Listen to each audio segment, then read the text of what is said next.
Welcome to our home studio tour. Something I didn't know I was doing 10 minutes ago, but here we are.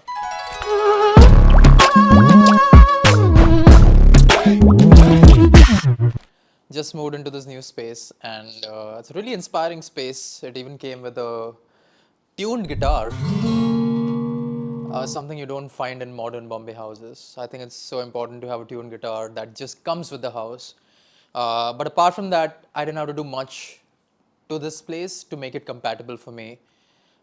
Although it didn't have a studio or a studio space, because obviously the house didn't know that I'm a musician or a beat maker or a programmer or a Casio player, for example. So it did come with a kitchen though. So that's what we did. We converted the kitchen area into a studio space because, honestly speaking, did not have much luck with eating there. We tried eating there, but it wasn't successful. So we're like, hey, if we cannot eat here, we might as well cook here. Hence, we just converted this entire space into a studio space, and I think it's really inspiring. There's a dining table, like I mentioned, did not have much luck with eating out here, so now we cook. This is my mothership. This is the M1 Max. I used to be a Windows guy earlier, but after I got this one, I don't think I'm ever going to go back to using Windows computers. Obviously, I use Ableton Live to make all the music that I make, and I'm not loyal. I'm not loyal towards Ableton Live. Maybe after 2 a.m. when Ableton's not looking, I slyly go into my applications folder, I open up Bitwig, and I try and mess around a bit, but like Ableton doesn't know.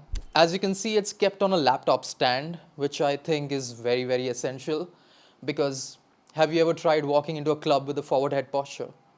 Yeah, no chick's gonna ever look at you. So, producers, studio nerds, anyone who spends more than 5 hours on a desk a day, get something that'll improve your posture or at least something that'll not make you look like a shrimp while you're designing a patch. So, apart from that, I have this handy little MIDI controller. I like this because it was cheap and it has faders, which I use for CC controls sometimes. Apart from that, I have a regular mouse and keyboard. I don't use this often.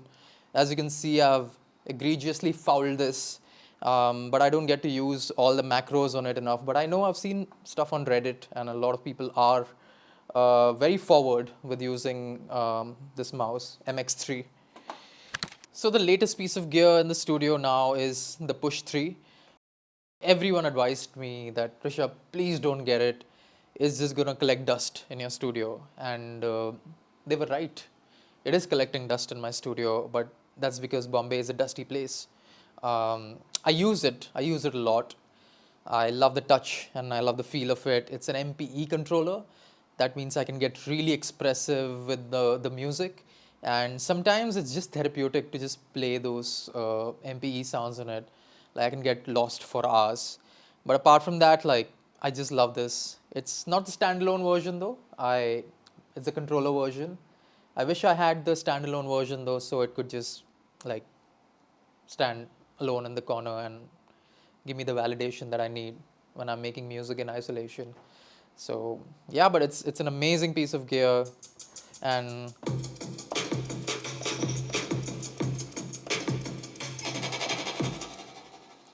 then we have the OP1.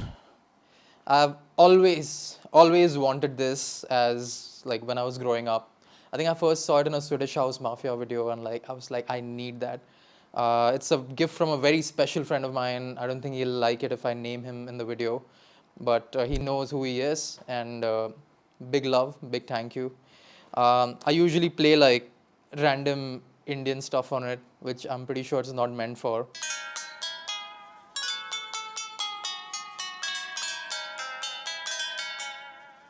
So yeah, that's pretty much what I use it for.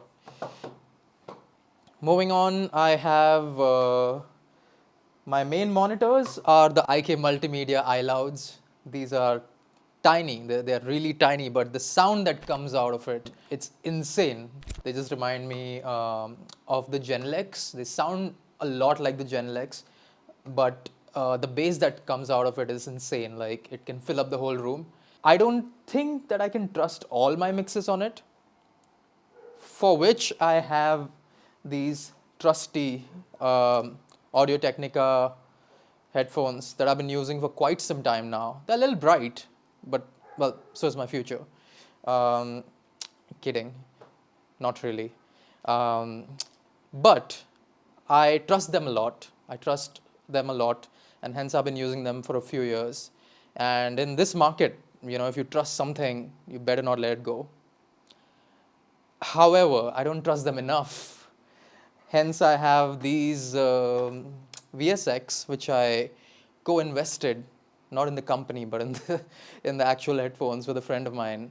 And basically, what it does is it'll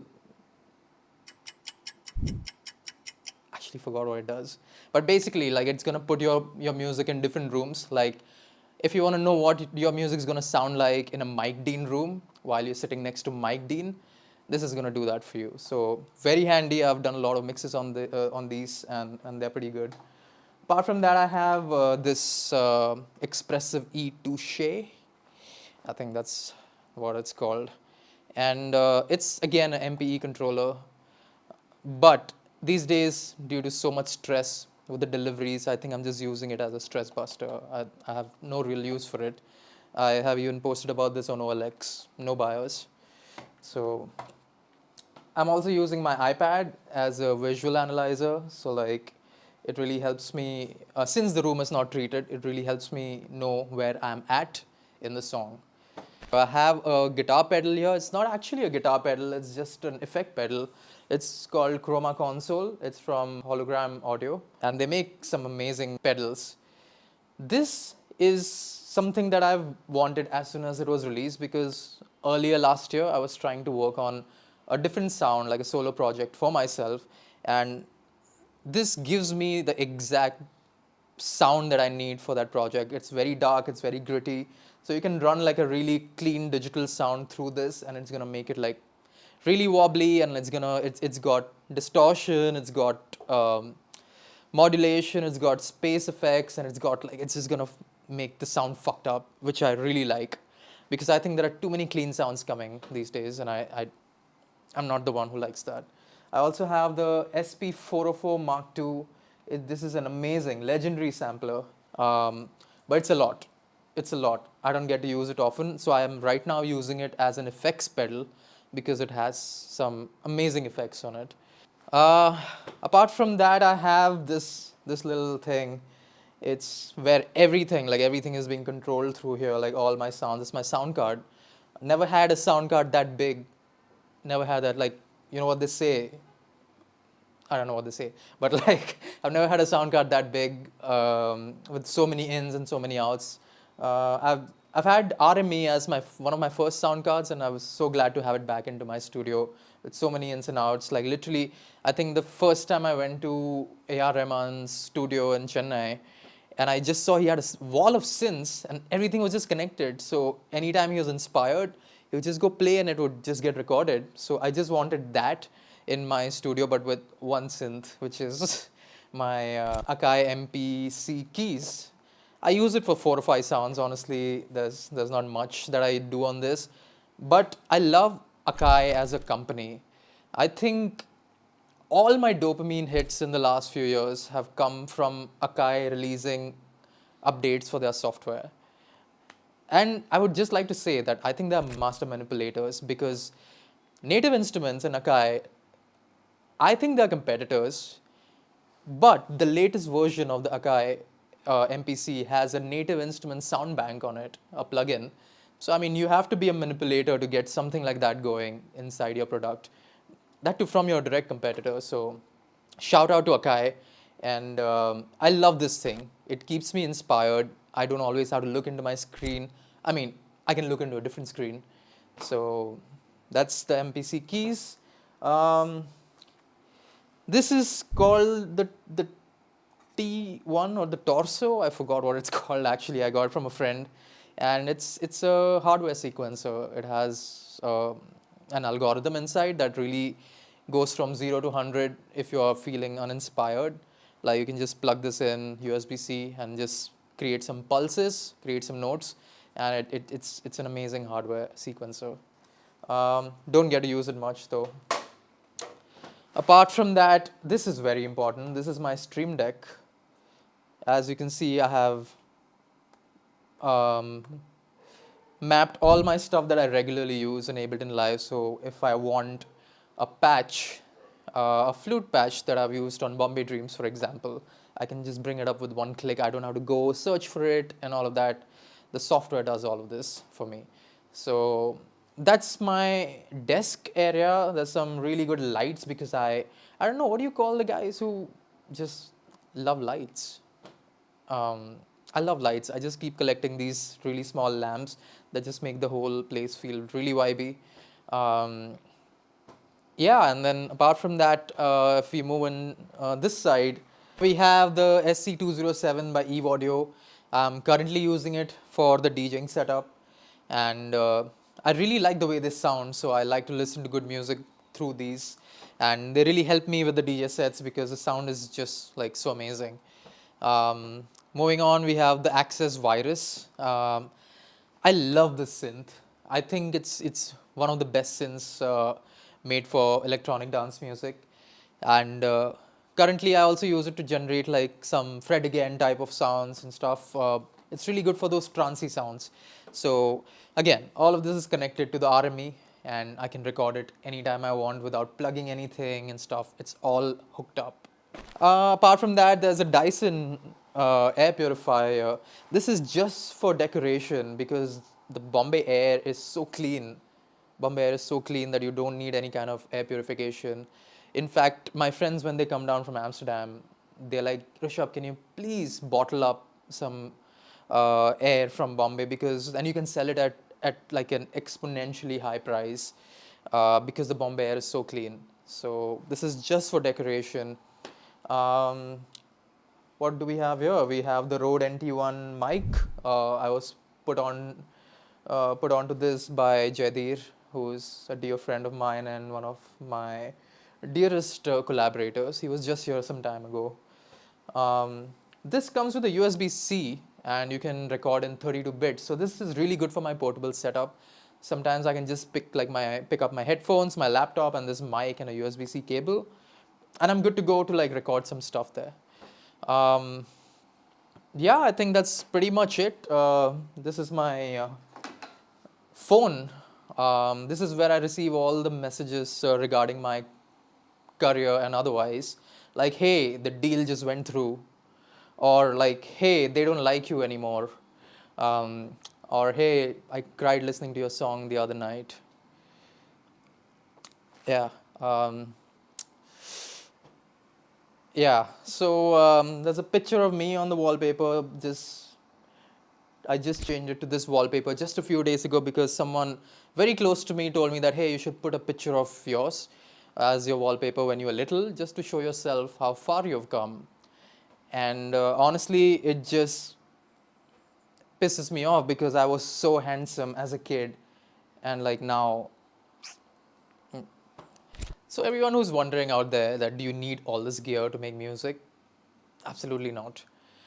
My setup for 10 plus years, and I've made most of my famous songs on just a pair of headphones and a laptop, because that's all you pretty much need. You need a good taste that you cannot buy at a shop. But you don't need all this fancy gear at all. The reason why I have this around is because whenever I'm stuck in a musical rut, it keeps me inspired. So if I get bored of making music there, I can just turn my seat around and make music here. If I get bored of making music there, I can just turn my seat around and make music here. Or I can just take this and like go to a coffee shop and act cool, like I'm actually making music, but I'm not. I'm just pretending to make music. But you don't need all this, but it's good to have it around just so that you can stay inspired. Now, the biggest question is, yeah, all this gear, all this music, all this fancy equipment, where the fuck is the music? It's coming. It's coming. Yeah, sure, if you want me to club like 4 or 5 splice loops together, put some AI vocal on it and call it a day and tell you like, hey, here's my new EP. Sure, I can give you once a week. I can give you that once a week. But if you want the Lost Stories quality that we are known for, it's gonna take some time, but let me just tell you, there's so much music, and I know you're used to hearing this from everyone, but there is a lot of music that I'm personally proud of, and everyone on the team is personally proud of, that we plan on putting out this year. And we want to put it out, but we want to put it out in the right way. We want to put it out in the right way so that it reaches you. So we're working on that. But before that, we just thought it'll be cool to show you guys what the new setup looks like, where we make the music. And thanks for tuning in. If you like any of the stuff that we are doing right now, please hit like and subscribe. Yeah, that's it for now. I guess we'll continue making these type of videos if you guys like it. And fuck, I don't know how to end this.